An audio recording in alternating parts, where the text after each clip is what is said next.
One of the most controversial issues within the Catholic Church today is the question of the new Mass, or Novus Ordo Missae. It is this question that we are going to explore in this video.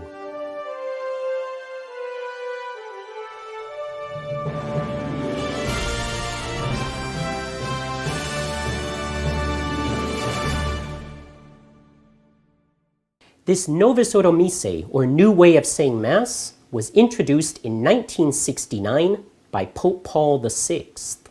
The liturgist in charge of elaborating the new rite, Archbishop Annibale Bugnini, made it clear that the main intention was to design a rite able to enforce the new ecumenism adopted by Vatican II.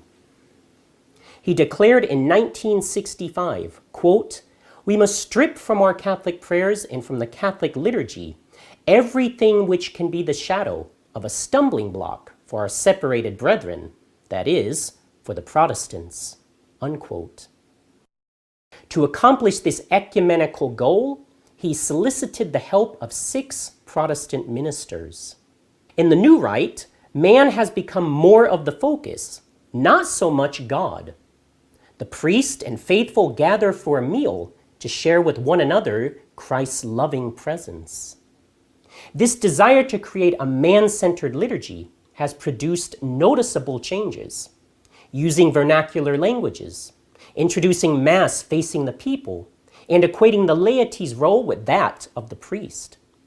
Even the Blessed Sacrament has been removed from the visible center in the church and is now often reserved away from the main altar and out of view. Also, many abuses have been introduced, such as lay Eucharistic ministers, communion in the hand, and altar girls. Even Vatican II's instruction that Gregorian chant should be given pride of place is ignored. The consequences of these changes have been, among many others, a shocking reduction in the number of religious vocations and a decrease in weekly attendance at Mass. Sacramental confession, as an important preparation for receiving the Eucharist, has also steadily declined. The traditional Mass, on the contrary, focuses on the worship of God and the true sacrificial nature of the Mass. The Catholic Church teaches that Jesus Christ, through the priest, offers his body and blood to his Father in atonement for all the sins of humanity.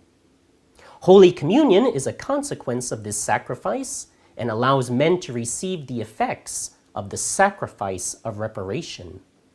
The use of a sacred language such as Latin for the worship of God, the many signs of respect and adoration to show our loving submission to him, the unique role of the ordained priest who takes the place of Christ at the altar, a reverent and humble reception of Holy Communion, kneeling and on the tongue, the awe-inspiring sacred chants are all indicative of how the Mass directs us to God.